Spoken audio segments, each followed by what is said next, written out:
Okay, so we got Miss Breezy in the building. Thank you for coming through. No problem. So now I got a next question. Right. We were talking off camera about cultivating the music industry, or what has the potential to be a music industry, right?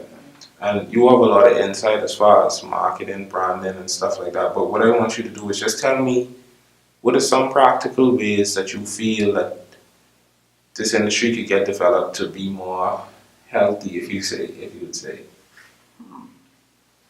Well, I'll say for one, it's already on its way. It's already on its way. So I got to give a shout out to everyone that's doing their part to help the industry rise up from, deep below where it was. Because it almost was unheard of to some people, well, to most people, I should say. Because there were only maybe a few venues or places that actually hosted events for local artists. And before then, I think they were non-existent. But I'm a baby in the game, so I could be wrong. But what I think that can be done is basically everyone that's doing something now, keep up with it. It's just like anything else you get into. You have to upgrade, you have to innovate, you have to keep at it. You can't just stay stagnant. Get comfortable, stay in the same place. You can't do nothing. You always have to elevate. And we live in a technological world. You kind of have to go with the times. So especially in an entertainment industry, in a music industry, you have to always level up. So I just feel like consistency, persistency, and steady leveling up. Okay, and I like how you say that. Now, you have a long career. You know what I mean? You've been doing this for a long while, really. So, what are some of the ways that you've leveled up in your career? Well, me personally, I took a step back. Every time I drop a project, it's some odd amount of time, sometimes even years, in between the projects, and that's because I treat my projects like relationships. After every relationship, I step back, I reevaluate it, I look at myself, I look at the person, I look at the people around me, and I think what could be done better or what was done wrong. So basically, I feel like I took a different approach, a more, I wouldn't say mature, but a more slower approach, because I'm very short of patience. I do a lot of things fast. Even my phone too slow for me. I have to speed up the cursor.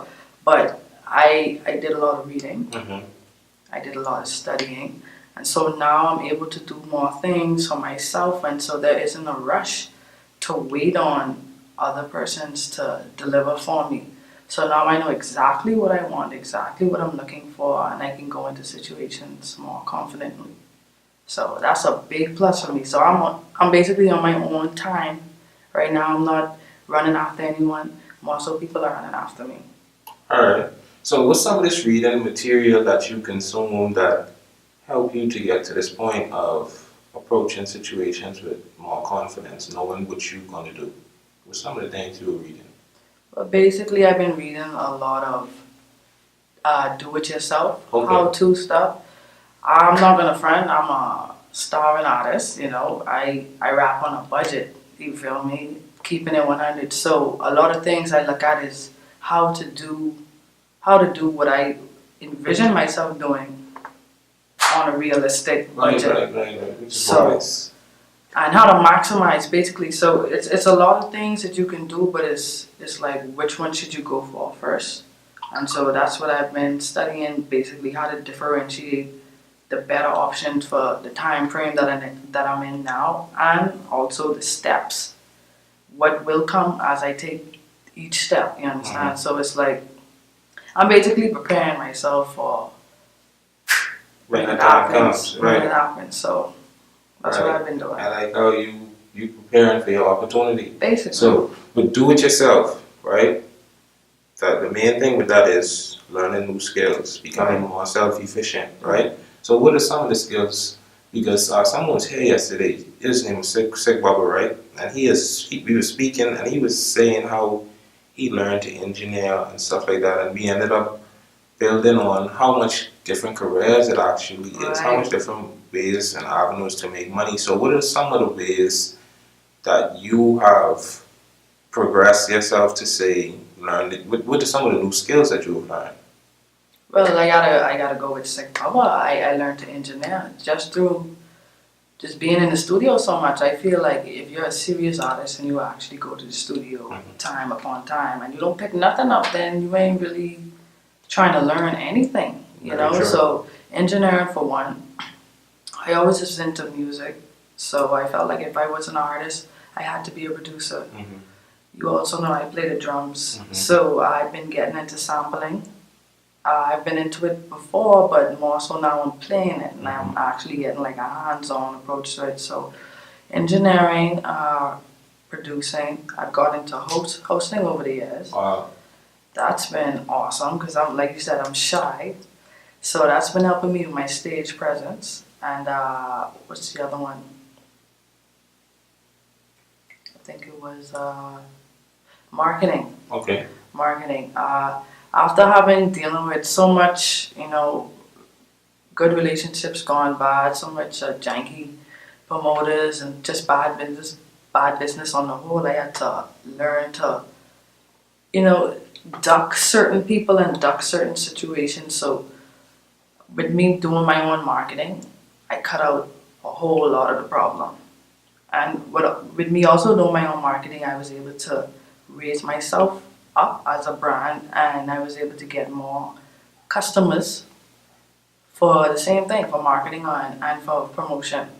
So because I was doing so good with myself without any money, no sponsorship, no anything, just literally hands on pushing my stuff, literally clicking, sharing, I was able to build up, I guess, a fan base for potential clients to market.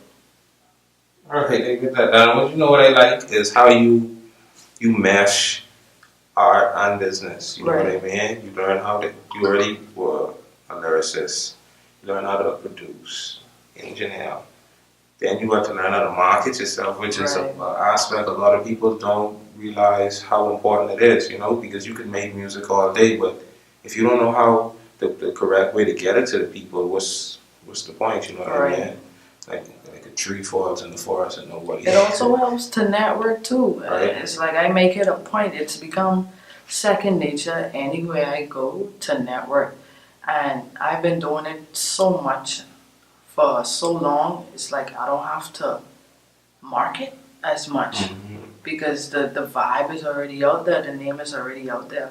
And by out there, I mean in the circle of people going to these events. So it's like I don't really have to say, hey, I'm performing at this place because they already know I be at that place or they already know from going to that place. So it goes hand in hand. You have to network and you have to market. But if you network, you can almost ease off of marketing a little bit because the vibe will already be out there. Alright, you gotta start charging for the game what you dropping. You know what I mean? You give it away a lot for free, right? So, okay, now being a female lyricist, do you feel like it's harder for you? Not really. I feel like, well, I know I'm my biggest critique. So I'll say I'm the hardest to judge myself. But as far as me being playing the victim or whatever, it's hard for everyone. It's hard for everyone. I like how you said it. So what made you develop that mindset to? Because you said it perfectly. To not play the victim. Right. Yeah. What caused you to develop that mindset, or how did you develop that mindset to say, no matter what it is, I'm not gonna feel sorry for myself. No one owes me anything. Let me go out there and get it. Because it's a lot of persons. It would seem fall victim to an entitlement culture. You know what I mean? Where they believe because they do this, they should be supported. Right. So, how did you develop that mindset to say, well, go get mine, not wait for everyone else to come and give it to me? Well, honestly, I never used to watch artists because I always tried to have my own sound. But it maybe was about 6 months ago now that I started looking at artist interviews because that's what I do watch rather than the music. I started looking at them in a different light. I started looking at it as not so much an artist looking at a mentor, but as an artist looking at another artist. Let's say another Bahamian artist. And I say that to say, we know each other. We know what we're doing. We know how hard it is. What's to say it's not as hard for the other man? You understand? Very true. We listen to these other persons, and we listening to the music just like the other, I don't want to say retards, but just like the other retards, you understand? And we know that these lyrics could either be 50% true or 50% false. But my point is, everyone trying to get to the same place. You understand? Everyone. Okay, and I like the way that you said that. And menace, everyone trying to get to the same place, that would cause a lot of congestion, right? Right, naturally. So how do you navigate and put yourself and separate yourself? I mean, I see you get the blue locks hanging. I don't know if that's a part of the Yes, it is. plot, Yes, it is. but elaborate on that for me. How do you separate yourself when, like you said, everyone's trying to get to the same place? Well, to generalize it, it's like a business. You got a million food places, you got a million shoe stores, you got a million this, you got a million that. But you go to Burger King because you like that Whopper, or you like that price, or you like that drink. You go to Shoe Village because you like the quality. You go to this place, you go to that place for different reasons. So, I might have to blur them places out.